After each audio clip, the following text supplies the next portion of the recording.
हाय, मैं अमितेश कुमार सिंह और आप देख रहे हैं एजुकेशनल चैनल शिक्षा 84.1। इस चैनल पर आज हम लोग डेली करंट अफेयर्स के प्रश्न और साथ ही पिछले मंथ के करंट अफेयर्स के प्रश्न भी देखेंगे। तो आज जो वीडियो अपलोड हो रहा है इसमें आप लोगों को 23 और 24 अगस्त का करंट अफेयर्स जो है शामिल किया गया है और साथ में पिछले मंथ जुलाई मंथ के करंट अफेयर्स कुछ रिवीजन के तौर पे शामिल किए गए हैं। तो चलिए हम लोग देखते हैं आज का पहला प्रश्न जो डेली करंट अफेयर्स है। पहला प्रश्न है, शतरंज विश्व कप 2023 के विजेता कौन बने हैं? तो मैग्नस कार्लसन बने हैं शतरंज विश्व कप 2023 के विजेता। और मैग्नस कार्लसन के बारे में आप जान लीजिए, विश्व के नंबर 1 खिलाड़ी नॉर्वे के मैग्नस कार्लसन ने 24 अगस्त 2023 को शतरंज विश्व कप जीत लिया है।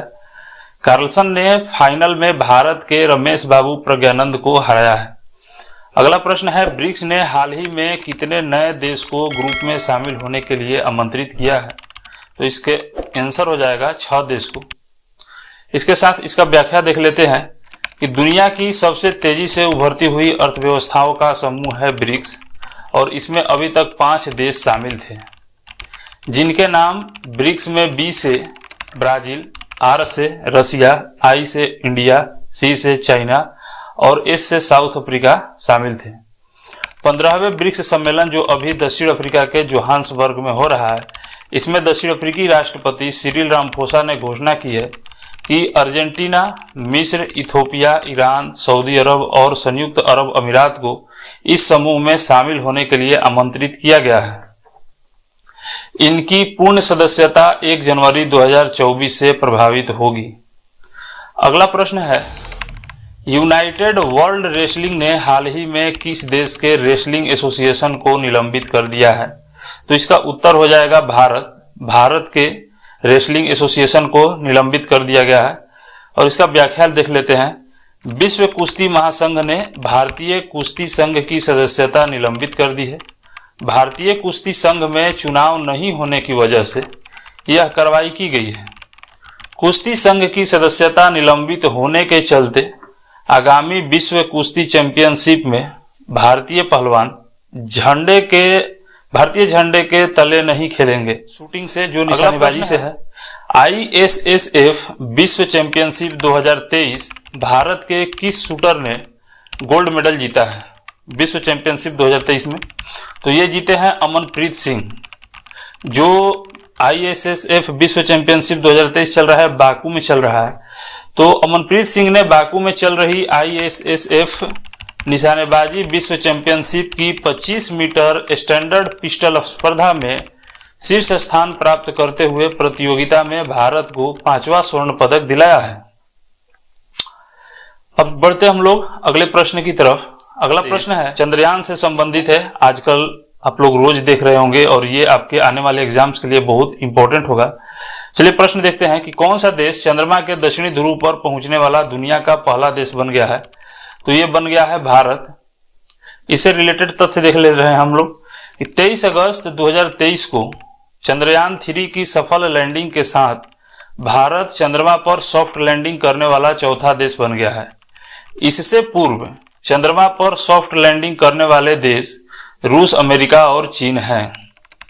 साथ ही हम लोग देख ले रहे हैं कि 14 जुलाई 2023 को श्रीहरिकोटा से उड़ान भरने वाले चंद्रयान 3 ने 40 दिनों में अपनी यात्रा पूरी की है। चंद्रयान 3 का उद्देश्य चंद्रमा के दक्षिणी ध्रुव पर सॉफ्ट लैंडिंग करना था। अगला प्रश्न है, भारतीय निर्वाचन आयोग से है कि भारत के निर्वाचन आयोग ने किसे नेशनल आइकॉन के रूप में चुना है? तो ये चुना है सचिन तेंदुलकर को।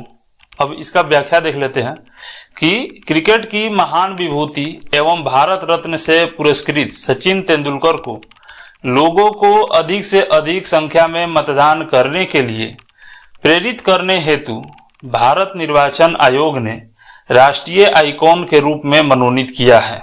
निर्वाचन आयुक्त जो है ये राजीव कुमार है वर्तमान में और ये इनका क्रम जो है 25वां है मुख्य निर्वाचन आयुक्त के रूप में। अगला प्रश्न देख ले रहे हैं कि अगला प्रश्न है कि BPCL ने किसे अपना ब्रांड एम्बेसडर नियुक्त किया है? तो इसका उत्तर हो जाएगा राहुल द्रविड़ को। इसका व्याख्या है, 19 अगस्त 2023 देश की दूसरी सबसे बड़ी ऑयल मार्केटिंग कंपनी और भारत की प्रमुख एकीकृत ऊर्जा कंपनियों में से एक भारत पेट्रोलियम ने क्रिकेट के दिग्गज और भारतीय क्रिकेट टीम के वर्तमान प्रमुख कोच राहुल द्रविड़ को अपना नया ब्रांड एम्बेसडर नियुक्त किया है। अगला प्रश्न है कि खेलो इंडिया महिला लीग का नाम बदलकर क्या रखा गया है? तो इस लीग का नाम बदलकर रखा गया है अस्मिता महिला लीग। अब आइए इसकी व्याख्या देख लेते हैं।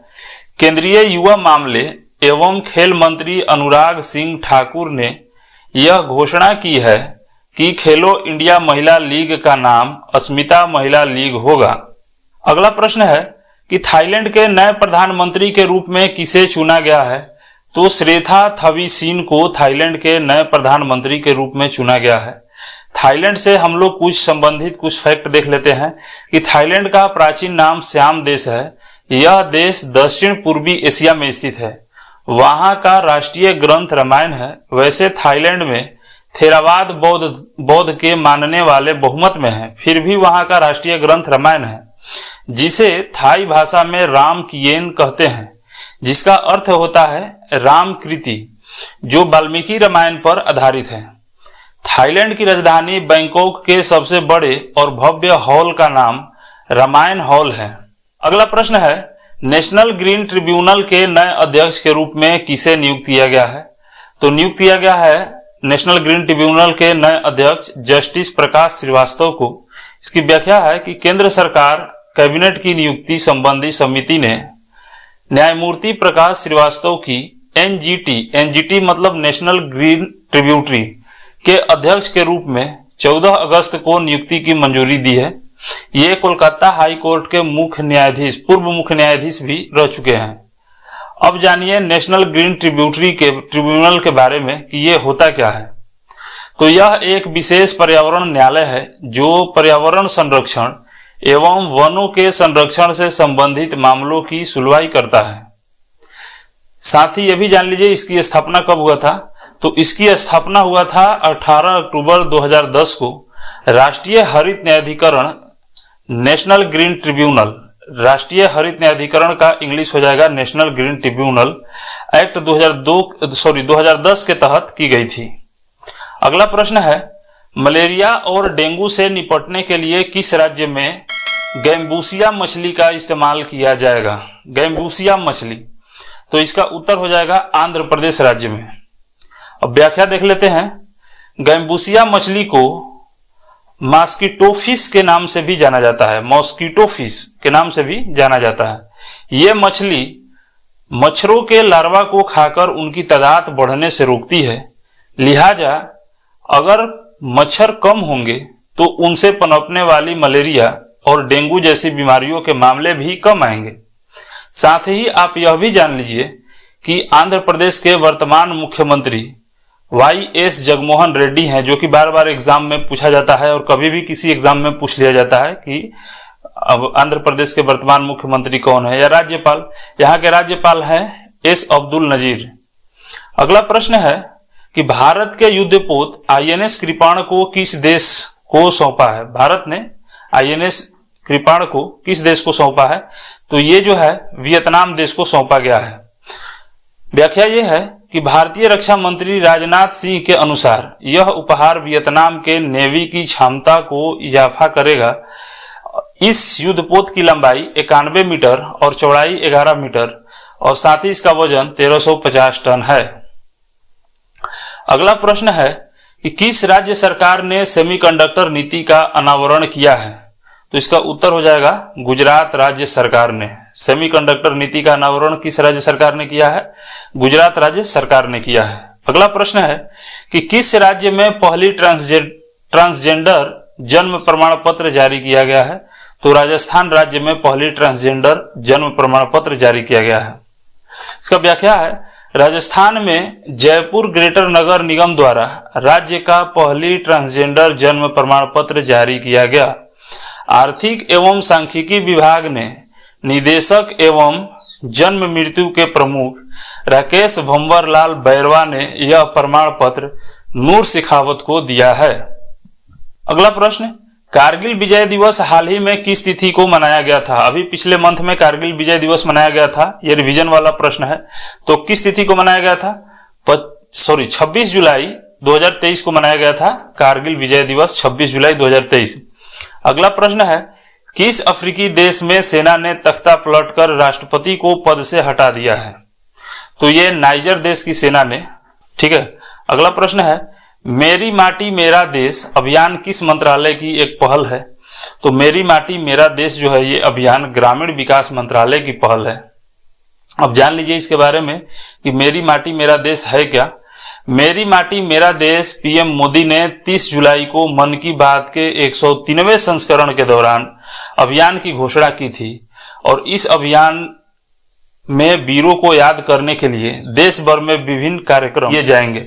अगला प्रश्न है, किस राज्य सरकार ने अश्वमेधा देवी को राज्य महिला आयोग का अध्यक्ष नियुक्त किया है? तो इसका आंसर होगा बिहार राज्य सरकार ने। अब इसका व्याख्या देखिए। बिहार राज्य सरकार ने राज्य महिला आयोग का पुनर्गठन कर समस्तीपुर की जदयू जिलाध्यक्ष और पूर्व सांसद अश्वमेध देवी को राज्य महिला आयोग का अध्यक्ष नियुक्त किया है। अगला प्रश्न है कि किसने प्रतिष्ठित अंतर्राष्ट्रीय एनी पुरस्कार जीता है? तो इसका आंसर हो जाएगा थलपिल प्रदीप ने। यह पुरस्कार पर्यावरण और ऊर्जा के क्षेत्र में वैज्ञानिक अनुसंधान के लिए एक उच्च सम्मानित वैश्विक समानता है। 2007 में स्थापित यह एनी पुरस्कार का 15वां संस्करण है। अगला प्रश्न है कि आईसीसी विश्व कप 2023 के ब्रांड एम्बेसडर कौन बने हैं? तो इसका आंसर होगा शाहरुख खान। आईसीसी विश्व कप 2023 के ब्रांड एम्बेसडर बने हैं शाहरुख खान। व्याख्या देख लेते हैं कि बॉलीवुड अभिनेता शाहरुख खान को आईसीसी विश्व कप 2023 का ब्रांड एम्बेसडर नियुक्त किया गया है। विश्व कप 2023 का आयोजन भारत में 5 अक्टूबर से 19 नवंबर 2023 तक किया जाएगा। तो इस तरह से आज का टॉपिक जो है हमारा करंट अफेयर्स का पूरा हुआ। तो चलिए हम लोग फिर मिलते हैं अगले वीडियो में। साथ ही अगर आप लोगों को मेरा यह प्रयास पेश करने का करंट अफेयर्स अंदाज अच्छा लगा होगा तो आप लोग इस वीडियो को शेयर करिएगा, लाइक करिएगा और सब्सक्राइब करिएगा।